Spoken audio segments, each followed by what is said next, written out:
Hello, hello, hello, and welcome back to SCP Radiance. Today I'll be looking at SCP-3098, named Triviality, Object Class Euclid. Special Containment Procedures. All maritime traffic is to be diverted from the waters in a 10-kilometer radius around SCP-3098. An acoustically insulating shell is to be installed around SCP-3098. Maintenance to this shell is to be undertaken once every 2 years. Efforts are to be made to approach SCP-3098-1 and gain a better understanding of its functionality. Direct contact with 3098 is strictly prohibited.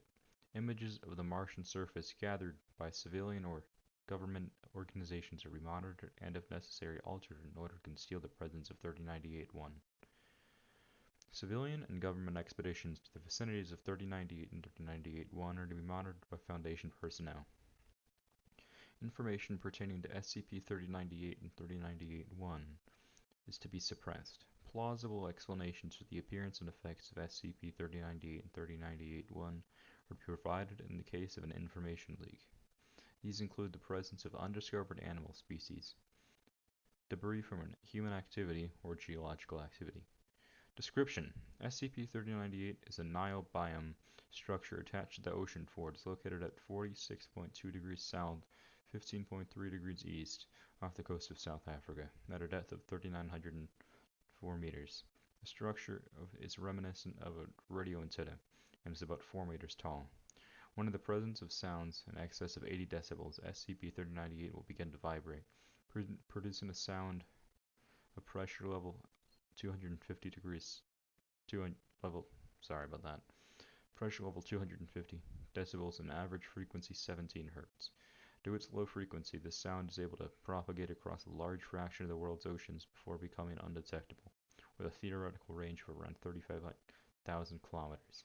The sound produced by SCP-3098 has no anomalous effects on living beings being exposed to it, though cetacean populations in the southern hemisphere and beyond may become distressed. SCP-3098 will absorb organic matter that comes into contact with it. SCP-3098 gains 0.39 centimeters of height for every 100 kilometers of absorbed material. This process does not appear to affect SCP-3098 analogs in any way. SCP-3098 is a metal structure identical in shape to 3098. 3098-1 is a metal structure identical to shape in 3098, located on Mars at 45.6 degrees south, 60 degrees east, in Hellas Planeta. It is about 50 meters tall. Activity in 3098 appears to be immediately trigger similar activity in 3098-1, but the limitations of modern reconnaissance and communication technologies prevent full certainty in the order and timing of the events. Vibrations produced by 3098-1 when active appear to have a much greater amplitude than those produced by 3098, and have been shown to produce very minor marsh quakes.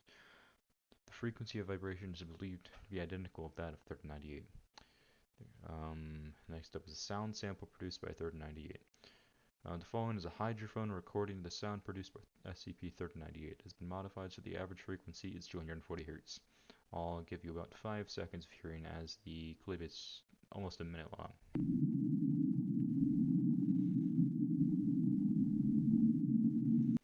Some strange noises there.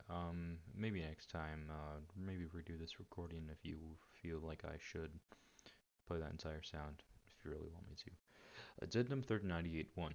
Discovery. SCP-3098 was first observed by a crew of the USNS Eltanian in 1964 as part of a normal research operations. Images taken by the crew were released to the public before Foundation operatives could investigate. The item was rapidly found and contained, and the images were explained as a specimen of carnivorous sponge of the species Cladorhiza conscrinus. SCP-3098-1 was discovered by the Mars Global Surveyor spacecraft in 2006.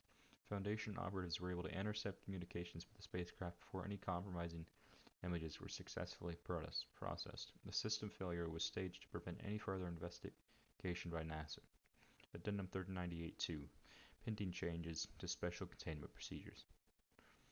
On 11/08/2021, the Bepi Colombo spacecraft discovered an unexplained structure above the Venusian cloud layer. Though the resolution of the images were too low to properly identify the structure, it is suspected that the structure is analogous to SCP-3098.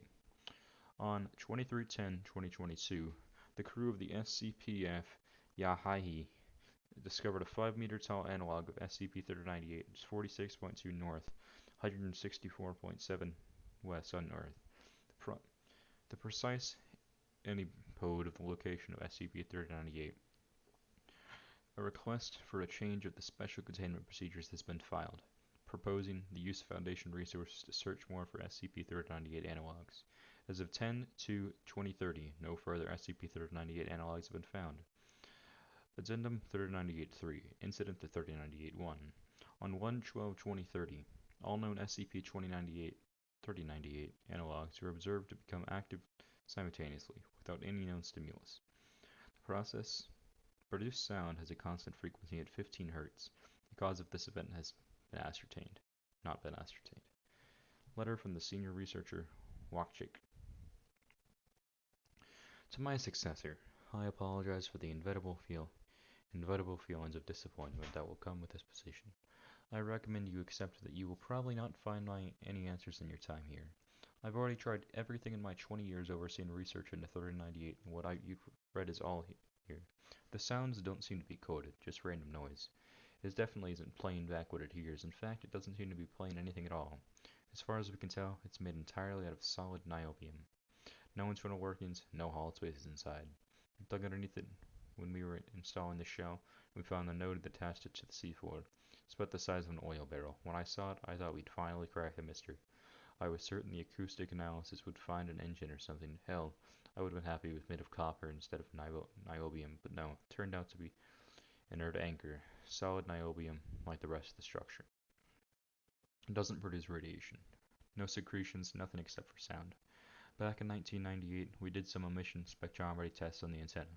We found it's composed almost entirely of 92 niobium and about 0.9 molar fraction. The rest was zirconium with the traces of molybdenum. This is probably the most exciting thing we've ever done. We were getting some real science. With those numbers, I estimated 3098 was about 5.2 million years old. That should have added some intrigue, piqued the interest of one of the higher-ups. It wasn't even added to the documentation. They said it was something about uncertainty. Well, with all those unknown variables. The administration isn't really helping, of course. They're reluctant to offer funding to the investigation further. I guess there's no good reason for it. There's a good reason for it. What with so many other things waiting to end the world. All we have down here is a vibrator at the bottom of the sea. It's not dangerous, and we've had no reason to believe it is. As long as no one knows about them, they're not causing any harm. We have all our own theories. Almost everyone thinks it has extraterrestrial origins, which makes sense.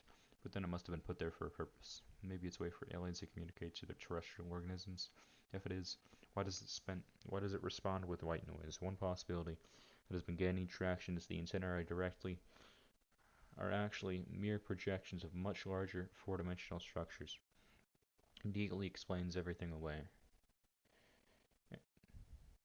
But I can't help think of it as a cheap cop-out. And again, I don't have a better one. Though it may be needlessly pessimistic, I can't help but think of a bell when I hear it, just ringing out to the night sky. Dinner's ready. At any rate, I welcome you to the new position, and wish you the best luck. May you be more successful than I was. Regards, John Wakchik. Okay, well, that's the end of the document. Thank you very much for listening today. Sorry if it was a little short. I'm trying to get myself used to these, and this one is, sorry. I need to read these things over before I read them on video, but I don't feel like doing a second cut, so thank you very much for watching. If you have any requests or what I should do next, just tell me in the comments below. Yep, thanks for watching. See you next time.